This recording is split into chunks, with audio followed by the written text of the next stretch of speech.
বর্তমান সময়ে ৯৯% মানুষ এই রেসিপিটা জানে না।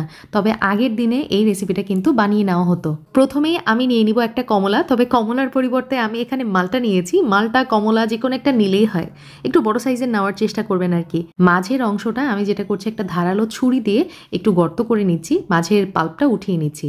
আর যেই পাল্পটা উঠিয়ে নিয়েছি এবং এক্সেস একটা স্লাইস ছিল সেটা চিপে রসটা কিন্তু আমি কমলার মধ্যেই দিয়ে দিলাম। এই পর্যায়ে চুলার উপরে কাভার করে আমি কমলাটা বসিয়ে দিয়েছি আর চুলার জালটা অন করে দিলাম।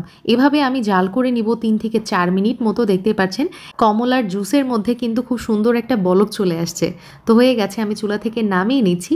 এখন কিছু ইনগ্রিডিয়েন্টস অ্যাড করব। হলুদের গুঁড়া, গোলমরিচের গুঁড়া, দারচিনি গুঁড়া 1/4 টিস্পুন করে, হাফ চা চামচ মধু দিয়ে দিলাম, আদার গুঁড়া 1/4 টিস্পুন। আদার গুঁড়ার পরিবর্তে আপনি কিন্তু চাইলে এখানে আদার রসটাও 2 চা চামচ ব্যবহার করতে পারেন। ঠান্ডা, কাশি, সর্দির জন্য হোমমেড কফ সিরাপ একদম রেডি। 1 ঘন্টা পর পর 1 চা চামচ করে খেতে হবে। ঠান্ডা, কাশি, সর্দি দূরে পালাবে ইনশাল্লাহ।